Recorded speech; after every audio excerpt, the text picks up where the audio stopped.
Au cœur des fous, c'est comme c'était prévu la dernière émission. Euh, pour débuter, je voudrais rappeler un peu ce que c'est que cette émission. C'est l'idée qui me trottait dans la tête de me dire mais qu'est-ce qu'il faut avoir, bien sûr dans les jambes, mais dans la tête et dans le cœur, pour se dire un beau matin qu'on va aller courir 160 bornes dans des conditions extrêmes. C'est ça au cœur des fous. Je suis entouré par des fous qui sont devenus, on en reparlera des copains, je l'ai dit, on est en famille et ça fait du bien. Enfin, en famille, m'emmerdez pas, je n'irai pas courir avec vous demain non plus quand même. Hein. Moi, je suis blessé, je vous rappelle. Hein.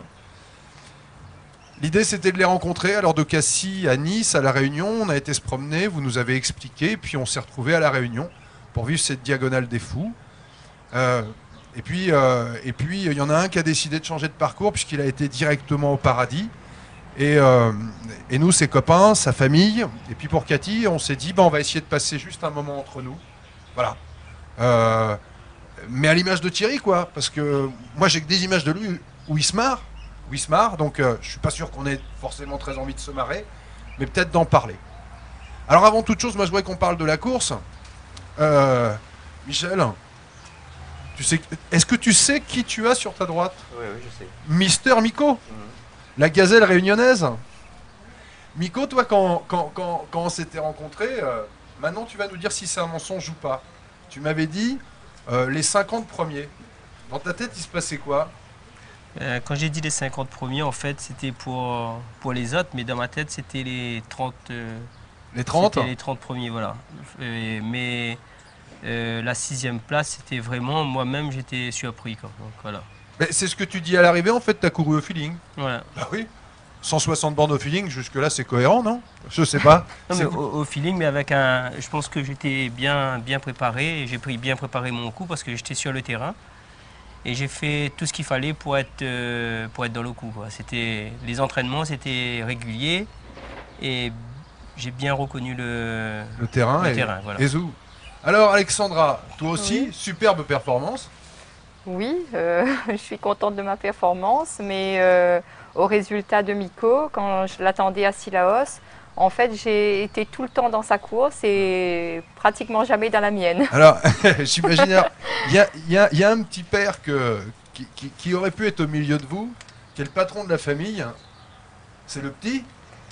Oui, Hein, j'ai compris que le coach, il a 10 ans en fait. Hein. Je vous dis là, c'est le Michael, secret. Michael, oui, il a coach 12 des ans pour parents. être exact. Alors Miko, ça va, tu t'es pas fait engueuler par Michael, parce que sachez quand même que Michael lui avait dit en gros, si t'es pas dans les 10 premiers, tu rentres pas à la maison, c'est ça? C'est à peu près ça. Bon, ça roule. Alors Philippe, toi, j'ai ouï dire que ta cheville avait pas eu envie de finir. Toi, t'avais envie, ta cheville, non, c'est ça? Pas tout à fait ça. J'ai eu mal à la cheville à partir de Python Textor, une tendinite que j'ai découverte alors que je n'avais jamais eu de tendinite à cet endroit-là. Mhm. Mais c'est surtout au niveau des quadriceps qui ont souffert dans ces sentiers à très fort dénivelé. Ouais. Et je pense que j'étais pas tout à fait prêt à affronter autant de dénivelé à si peu de kilomètres sur certaines parties, certaines portions. Et puis il y a eu le facteur temps aussi qui a joué, beaucoup de boue, beaucoup de pluie. Ouais. Ce qui m'a aussi pas mal fatigué à gérer. On l'avait dit à tous les Nice, aspects c'est une histoire de mental, et puis il y a aussi évidemment une histoire de physique. de Quoi. physique. Ouais. Hein. Parce que le mental était là et on était parti pour aller jusqu'au bout. Surtout Ouais. que, comme on l'avait dit, je devais finir avec des copains du trail de Bourbon Ouais. qui ont fini dans les temps que l'on avait prévus. Alors ça c'est dingue parce que, pour la petite histoire, il y a des copains, les copains réunionnais, ceux avec qui il est venu fêter ses 40 ans, ils s'étaient dit alors si t'es à ce rythme-là, moi je suis à tel autre, je fais le trail de Bourbon, je me retrouve à 10h30 à la redoute. Ils sont arrivés à 10h24, c'est ça? 10h24. Ça c'est Un extraordinaire. chapeau. On a tenu le Ouais. contrat. Mais vous aviez un sponsor suisse ou quelque chose comme ça, non? C'est ça, L'horlogerie suisse, oui. Ne pas les fonds. Donc bon, les autres copains de Cassis, vous par contre, c'est le froid. Hein, c'est le froid qui fait que... Ben, je t'en prie, prends la sucette, explique-nous. Le froid, c'est surtout le. Personnellement, on n'a pas, enfin, je pense qu'on n'a pas eu froid. C'est la boue qui nous a. Les conditions météo, quoi. Mais le froid pour prendre dit, non, mais moi j'en ai eu marre personnellement un petit peu dans la descente entre Parce Textor que, et Marbou. en gros, si on se souvient bien, vous partez sous la pluie, quoi. C'est ça? Ouais. Et là c'est pluie. Comme tous les concurrents, on quitte le stade, on a eu la pluie, mais bon, à notre niveau, après, on a plus souffert. Quoi. Attends, Michel, il faut leur dire, à Cassis, où il pleut. Mais vous pouvez être prêts. Sauf aujourd'hui. Oui, aujourd'hui, il pleut, effectivement. Mais, voilà. Bon, c'est pas vraiment le froid, mais en fait, on en a eu un passé. Puis moi, personnellement, j'ai laissé beaucoup d'énergie dans cette descente où j'ai chuté je ne sais combien de fois. Hein. Bon, c'est peut-être une maladresse. Ça, je t'avais dit, ne cours pas en escarpin, ça, je te l'ai dit. Eh oui, un talon haut. J'aurais dû courir un talon aiguille, et ça serait planté dans la. Voilà. Et, après, bon, René, qu'est-ce qui t'est arrivé, toi, pendant cette course? Ce qui m'est arrivé, je pense que c'est le même problème que Christian. C'est dans la descente dans la boue entre le pic Testor et Marabout. Ouais. J'ai beaucoup souffert, j'avais peur de glisser, j'avais surtout peur de m'empaler dans les barbelés, là, parce que disons, le chemin est assez étroit. Ça, c'était horrible, ça. Ah oui, Nico, tu confirmes, tu vois. Ah oui. Donc j'ai beaucoup. Philippe aussi, c'est un endroit. C'est un endroit très particulier. Parce que là, voire dangereux. Et en fait, comme il dit, il a raison. Parce qu'en fait, si on chute ou on glisse, le premier réflexe, c'est prendre le truc et puis c'est des barbelés. Et là, monotrace où on peut perdre facilement les appuis. Donc là, faut passer à la queue leu pour qu'on comprenne. Voilà, c'est ça, monotrace. D'accord. Et les barbelés sont à moins de mètres de chaque côté. D'accord. D'accord. Et plus disons, comme nous étions disons, dans les derniers, malheureusement. Oui, mais alors, tu sais qu'un ami des chanteurs disait que les derniers étaient les premiers. Donc là, là-dessus, ça bête. Mais en fait, disons qu'il y avait des grosses ornières et c'était vraiment glissant. Donc vraiment glissant. Donc, dangereux. Là, j'ai beaucoup freiné. J'ai dû faire les 10 km en 3 heures. Voilà. Ah bah écoute, si c'est à moi que tu poses la question, je trouve ça remarquable. Non, ce qui nous a pénalisé. Tiens, prends le micro s'il te plaît. Enfin, à mon avis, ce qui nous a pénalisé aussi, c'est que d'après le carnet de route, il devait y avoir un contrôle horaire à Marolin de Canfrier avec au 22e kilomètre. Bon, on s'est retrouvé à monter le volcan, on s'est dit on va être limite, parce qu'on a eu un premier contrôle au 7 km et demi. Et on était largement en avance, on a perdu un peu de temps. Après, on s'est dit, putain, on va être juste pour le deuxième contrôle. Donc, on a marché un peu plus vite. René s'est laissé un peu distancé, Cathy aussi, je crois. Et après, on s'est un peu désorganisé. Bon, et qu'est-ce qu'elles ont fait, les drôles de dames, pendant ce temps-là? Les blondes? Les blondes. Qu'est-ce qu'elles ont fait? Tu pouvais pas prendre René sur ton dos, faire quelque chose quand même, non? Alors, moi, j'étais devant avec Christian. Lorsque je dis devant, on était tous les deux devant René et Cathy, qu'on a perdu un chemin. Moi j'ai eu froid de Foc-Foc au volcan et je n'avais rien mangé parce qu'il n'y avait plus rien au ravitaillement, donc je me suis sentie faible entre Foc-Foc et le volcan. Lorsqu'on est arrivé au volcan, j'ai pu avoir un verre de soupe, un seul, mais ça m'a permis de me réchauffer, de me requinquer un petit peu, et on est reparti au oratoire Sainte-Thérèse, Piton Textor, ça allait. Et puis cette descente dans la boue, j'ai eu peur. J'ai eu peur parce que les chaussures n'accrochaient plus du tout. On s'accrochait aux barbelés, on glissait, on s'accrochait aux branches. Et connaissant le parcours, connaissant l'autre côté de Marabout, je me suis dit ça va être l'enfer. On va s'enfoncer jusqu'au mollet et ça va pas passer. Ça va pas passer. Ça va pas passer, il y a le vide et j'ai eu peur. J'ai eu peur, j'en avais encore sous la chaussure quand j'étais à Marabout, mais j'ai eu peur de repartir. Alors qu'au départ, l'objectif premier, j'avais partitionné mon parcours. Je me suis dit, je vais jusqu'à Sillaos, d'abord jusqu'à Marabout, puis jusqu'à Sillaos. Et puis on verra. Et puis, donc là, c'est la raison qui l'a emporté, t'as dit non? C'est la raison qui l'a emporté, et voilà. Alors Michel, j'ai des très gros dossiers sur toi. Tu sais que les images ne trompent pas. Est-ce que tu peux m'expliquer ce qu'un raider fait avec du saucisson dans son sac? Je t'ai dit Michel, j'ai des dossiers très lourds. Comme je l'ai expliqué, c'est qu'on a besoin du sucré et du salé. Et comme moi j'aime le saucisson. Heureusement que tu aimes pas, je sais pas moi, le Paris-Brest. Non, Paris-Brest, non. Mais non, c'est voilà, comme ça. Parce que Nico le sait aussi, quand on mange que du sucré, après il n'y a plus rien qui rentre et on arrive à avoir des nausées. Donc il faut alterner un petit peu. Et bien, le saucisson et le jambon font partie de l'alimentation. Voilà. En plus, c'est plus le languedocien qui mange le saucisson, le toulousain. D'accord. Donc en fait, c'est une grande course régionale au niveau de la bouffe. Voilà. Philippe, t'es venu avec quoi de Nice? Non, moi je suis venu avec mes barres de céréales et des gels et j'ai compté sur les ravitaux pour varier mes plaisirs, mais je comprends tout à fait Michel, quand on est dans une course aussi extrême, de se faire du bien mentalement grâce à quelque chose que l'on aime. Ouais, c'est ça, le petit goût de plaisir, le petit moment, c'est ça. très bien. Et même des petits bonbons. Des petits bonbons. J'ai des copains qui courent avec des bonbons. Alors, attends, on continue dans les secrets, on est dans le trash. C'est magnifique, on sait tout. Des Babybel. Des Babybel, que j'ai pas consommé puisque je suis pas allé jusqu'à Sillaos.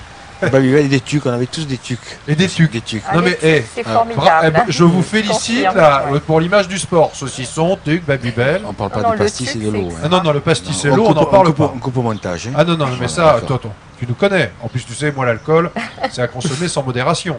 Ça va être l'inverse, peut-être. On s'en fout, il n'y a pas de CSA. Miko. Pour moi, l'alimentation? Oui, non. Moi, j'ai un doute. J'ai un doute parce que j'en ai deux ici qui n'ont pas couru, qui ont volé. Et qui sont maraîchers. Vous nous faites quoi? Vous nous faites du transgénique dans votre jardin? Il y a des salades, il y a quelque chose? Moi, c'était les patates, les carottes, du jambon et les petits vermicelles bien mixés dans un thermos. Et puis à chaque ravito, je prenais 2 timbales, mais vraiment épais, quoi. Et je partais avec ça. Et après, je variais avec du salé, des oranges. Voilà. Donc ça veut dire, alors, à tous les Réunionnais qui veulent courir, achetez la patate Miko. Ça fait marrant, ça me rappelle quelque chose. La patate Miko, la patate qu'il vous faut, alors c'est ça l'idée. Ah, c'est un bon slogan. Ben, alors, prends le micro. Non, alors, non mais tu vois, on a tous cru pendant des années à tort que c'était Vico. Et en fait, c'est la patate Miko. Donc c'est important que effectivement cette émission redise la vérité. Enfin, il était temps. Ouais. En termes de sensations, et là je ne parle que de sensations de coureur, Michel, une image de coureur. C'est quoi? T'as vu des jolies choses? T'as eu des... Ou c'était peut-être trop dur ce coup-là? Non, jusqu'à Marabout, j'ai pas vu. Oui, on a bien rigolé quoi. On a bien rigolé, hein. Sur la montée des volcans, on a rigolé parce que chaque fois qu'il y a un mec qui rotait, avec Thierry on disait coca, on le dit souvent, puis on a rigolé quoi, je veux dire, mais après, bon, comme disait Pascal, René, le froid, c'est vrai, nous a saisi, et puis la différence qu'il y a avec les champions, qui sont au Nico, c'est que on passe 2 fois plus de temps. S'ils montent au volcan en 4 heures, je crois, ou peut-être moins, pour certains, ou 4h30, nous on met le double. Ça veut dire que se dépense beaucoup, et puis on a beaucoup plus de froid sur nous, etc. Donc voilà. Bah, pour le moment c'est tout, donc maintenant des recettes diététiques. Si sur le web on m'appelle Maïté, je saurai à qui je le dois. Merci, merci les amis. Alors cette course elle est là, et puis évidemment si on est là aujourd'hui c'est parce que il y a Thierry. On n'a pas envie de revenir sur ce qui se passe, on sait juste qu'il n'est pas là. On avait envie d'en parler avec notre cœur. Philippe, toi, la vie, parce que je crois que c'est de la vie dont on parle, a fait que tu as couru un long moment avec Thierry. Oui, tout d'abord, je ne connaissais pas du tout les autres membres de l'équipe, ni Thierry, que j'ai rencontré au premier poste à Marabout. Et là, j'ai rencontré une personne qui était décidée à aller jusqu'au bout pour soutenir ses enfants trisomiques. Et j'ai trouvé qu'il avait un grand cœur, une personne vraiment exceptionnelle. Et puis donc on s'est donné rendez-vous pendant la course. On s'est retrouvé au Piton des Neiges notamment, où il était encore plus déterminé à finir pour eux et à se battre pour eux. Et j'ai trouvé ça énorme. Énorme. Michel, j'ai 3 tonnes d'images. On peut pas te voir avec Thierry sans que vous soyez en train de vous marrer, quoi. Hein. Tout le temps. Je sais que t'aimes rire. Pas tellement aujourd'hui, mais c'est ça. C'est cette image-là que tu as envie qu'on garde? Oui, tout à fait. Et en plus, j'avais sur le téléphone là, qui nous disait finissez cette émission et faites-le pour Thierry. Parce que s'il était avec nous, il aurait fait ça pour nous. Il l'aurait fait pour nous. Et voilà, c'est... il rit tout le temps, il se marre. Les conneries, ça fuse, c'est de l'énergie, ça. Hein. Ouais, ça fait du bien de rigoler, que faire la tronche. Hein. Ouais. Tout le temps, hein. Donc quand on fait les entraînements le samedi, et on en a fait des entraînements, on a fait 40 000 de dénivelé, on a fait plus de 1200 km ensemble, donc on en a passé et on a pu en dire des conneries. Donc, ben non, écoute, voilà. Philippe nous le dit, quoi. Même en cavalant, on envoie la blague, quoi. Ah oui, une joie de vivre incroyable. Et de toute façon, si on ne veut pas voir le temps passer, c'est justement en rigolant et en prenant plaisir de la vie Voilà, je crois que c'est en sortant ces émotions-là, de plaisir et presque de futilité, que la vie est belle. Et je crois que si on est là aujourd'hui, et puis s'il y a des copains ont envie de rajouter quelque chose, sinon on ira vers d'autres sujets. Mais justement, tu l'as dit, c'est pour Cathy, elle est avec nous. On est terriblement avec elle, on est avec bien évidemment aussi toute la petite famille de Thierry. Et c'est parce que cette vie-là, elle est belle. Et Cathy a une phrase, dans un moment qu'on a tous passé ensemble, et je voudrais la redire, cette phrase-là. Il a eu le meilleur dans le pire. Et voilà. Il était, et nous le savons, terriblement heureux jusqu'à la dernière seconde. Ses amis, sa passion, ses défis, ses potes de route. Point barre, quoi. Donc cette émission-là, c'est pour Thierry, quoi. Alors, tu l'as dit, Philippe, il y a quelque chose de très important, il te l'a dit. Chacun d'entre vous, ici, a couru pour un défi. Le défi, on le rappelle, Michel, c'était tout simplement de courir, de transformer chaque kilomètre en euros pour que ces euros-là aillent aux enfants trisomiques. Alors, juste un petit mot. Trisomie 21 Bouches-du-Rhône, c'est un appartement pédagogique qui réunit les enfants trisomiques, et d'ailleurs on embrasse très fort Nathalie. Hein, on embrasse très fort Nathalie. Cet argent-là, c'est pas juste comme ça. Non, c'est pour qu'ils développent un projet, c'est-à-dire c'est pour les aider à grandir, à aller vers plus d'autonomie. Et ce projet, vous tenez à cœur, les fous de Cassis. Nous, quand vous nous avez dit ça, on a craqué aussi, parce que ça nous a bouleversés. Et puis, quand on l'a expliqué à Nico, Alexandra et Philippe, c'est devenu notre projet à tous. Alors on l'a dit, cette émission-là, on l'a faite pour Thierry, et puis on l'a fait parce qu'on a envie de dire aussi à ces gamins-là que tout est possible. Alors je voudrais vous dire 2-3 petites choses. D'abord, la première chose, c'est, je l'ai appris juste avant l'émission, vous le savez, vous les copains de Cassis, Thierry avait un rêve. C'était de ramener ce fameux maillot jaune. D'accord ? Nico, je vais te laisser la parole. Ce fameux maillot de l'arrivée. Moi, dès que j'ai appris qu'il était décédé, j'ai voulu faire un geste. Je ne sais pas si ça va vous faire plaisir ou pas, mais j'ai dit, comme j'ai le t-shirt, j'ai survécu, je vais le laisser mon t-shirt à sa famille ou à les enfants que vous soutenez, quoi. Voilà. Donc vas-y, je te laisse le donner aux copains. Je ne sais pas à qui je donne.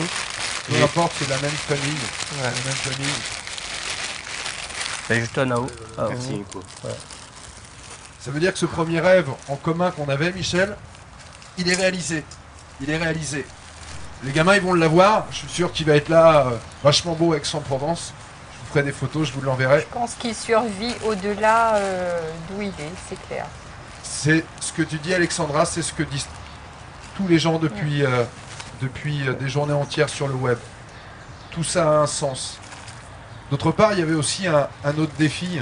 C'était le défi financier pour que ce rêve soit possible. Nico et Alexandra, ils représentent la Réunion qu'on aime passionnément. Ils représentent la Réunion de la tolérance, et donc forcément celle du cœur sur la trisomie 21. Ils représentent la générosité. Alors je vous l'ai dit dans les heures qu'on a passées tous ensemble, le producteur de cette émission, c'est l'IRT. Je l'ai dit, au premier instant, l'IRT a été humainement formidable. Et ils ont voulu aller plus loin que ça. Cet argent-là, il nous le faut. Il faut pour les gamins, il faut pour Thierry. Alors je veux vous dire que cet argent, on l'a. Et on va même avoir beaucoup plus que ça. l'IRT et Oscar Corp, on va faire un film sur toute cette aventure-là. Et puis ça va être diffusé sur tous les médias réunionnais. Tout simplement, alors on donnera l'adresse de Nathalie, de l'association, parce qu'il y a plein de réunionnais, et ça ne nous étonne pas un quart de seconde, qui veulent s'associer à ça. Donc cette aventure-là aussi, elle ira au bout. Et puis moi je crois qu'avec tout ça, prochaine fois qu'on reviendra à La Réunion, c'est avec les gamins. Voilà, c'est notre aventure à nous, notre cœur des fous à nous. Ça a fonctionné. Je n'aurai pas la bêtise de vous poser des questions, je sais ce que vous ressentez, je vois vos yeux, on est tous émus, mais voilà. Le maillot jaune qu'on devait aller chercher, on a été le chercher pour Thierry. Puis c'est le maillot jaune du vainqueur réunionnais, c'est de loin le plus beau. C'est le vainqueur des amateurs, c'est le vainqueur de ceux qui font ça avec le cœur, comme vous tous. Les sous pour rendre possible le voyage des enfants, c'est fait aussi. Et on aura beaucoup plus. Et puis, j'ai eu un message de Nathalie. À l'appartement, Thierry est déjà présent. Il est devenu, et pour toujours, un grand tonton. Voilà, je voulais vous dire tout ça. Bien sûr, si vous voulez rajouter quelque chose, faites-le, mais je sais que... Et je ressens. Michel, tu veux dire quelque chose? Déjà, un grand merci pour Thierry, c'est vrai qu'il le mérite. C'était pas un néophyte, c'était vraiment... il venait du foot. C'était un gars du sud-ouest, un teston, comme on dit. Il aimait aller au bout des choses dans le monde du sportif, du sport. Moi je viens du rugby, il venait du foot, mais on sait qu'on va au bout des choses, et c'était quelqu'un qui voulait aller au bout des choses. C'était un teston. On dit Guy aussi, notre Languedoc qui nous est cher. Et alors, ce que je voulais dire, vous remercier surtout à vous, parce que votre mobilisation depuis Cassis, puisqu'on s'est rencontrés à Cassis, et depuis Cassis, vous avez été à nos côtés, et encore plus, depuis qu'il est arrivé ce drame. Ce drame pour nous c'est un cauchemar, on se l'a dit que ce soit fini, mais c'est bien d'en parler aussi, parce que d'en parler c'est de faire exister Thierry. Et vraiment avec toute l'équipe, tous ceux qui ont couru, tous ceux qui n'ont pas couru, Guy, Cathy, ma femme qui est derrière, qui est la présidente du club aussi, on tenait à vous remercier, à toi François, à Stéphane, à toutes les équipes, remercier l'IRT, la directrice adjointe je crois de l'IRT que j'ai eu au téléphone. Vous avez mis tout en œuvre pour que Cathy puisse retrouver sa famille. On ne pourra jamais le souligner. Merci beaucoup. Je voudrais quand même aussi remercier, puisque c'est notre dernière émission, et ne pas oublier ceux qui nous ont fait confiance à la première minute, nos amis de Cassis, nos deux sponsors, le Méhari Club de Cassis, Georges Marquez, la famille Marquez, qui m'a dit Michel, c'était une anecdote, il m'a appelé pour un truc, et puis j'ai dit, tu sais, j'avais un sponsor, il m'a lâché. Non, j'ai dit, non, j'ai trouvé un sponsor, tu sais, pour faire ce truc à la réunion, etc. Il me dit, non, tu en as deux, le sponsor. J'ai dit, non, j'en ai qu'un. Il m'a dit, bah, depuis ça fait une seconde que tu as un deuxième, c'est moi. Donc, et puis l'autre sponsor, c'est le vice-président du club, qui a une société Calor à Marseille. Et voilà, les deux partenaires qui n'ont pas hésité, Franck et Emmanuel Vergès, avec son frère, qui sont adorables. Et, voilà, on les embrasse tous, merci. Et puis à tous les Cassidens aussi qui nous ont soutenus. On a reçu énormément de messages de soutien. Et voilà, écoutez, merci. Tu sais Michel, cette émission-là, elle avait un titre qui se voulait être joli, peut-être même un peu attrayant. C'est notre métier qui a pris tout son sens. Je crois que les partenaires dont tu parles, les témoignages dont on parle, vous tous, nous tous, on a juste été des fous.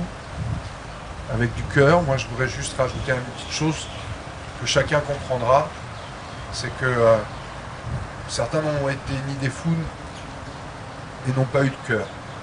C'est pas grave, on est là, nous on est là pour Cathy, pour ces mômes, juste parce que c'est ce qu'on devait faire. À mon tour d'abord de remercier toutes les équipes d'Oscar Corp, tout simplement parce que déjà à la base ils avaient fait un travail de dingue. Je pense à Thierry qui est juste derrière caché une caméra, qui lui a fait des bornes. Je pense à Stéphane, mon associé. Tu sais dans quel état il est, le pauvre homme, à son âge, et qui a dormi effectivement dans la voiture pour vous suivre, pour être au plus près de vous. Évidemment, je pense à mon Stroubi, je pense à Lou, à tous ces gens qui vous ont suivis. C'était aussi pour nous notre folie. Miko, je voulais te dire en fait, je t'en veux pas de ne pas avoir dormi. C'était un tel bonheur de t'accueillir à 6h du matin. N'hésite pas à recommencer. Tout ça, ça a été de la passion, tout ça, ça a été du cœur. C'est avec ce cœur-là, Michel, qu'on a voulu réagir. Pas de merci, on l'a fait, tu sais pourquoi. Je voudrais remercier, tu as eu raison de le dire, l'IRT, parce que ça a été une attitude de classe, une attitude humaine.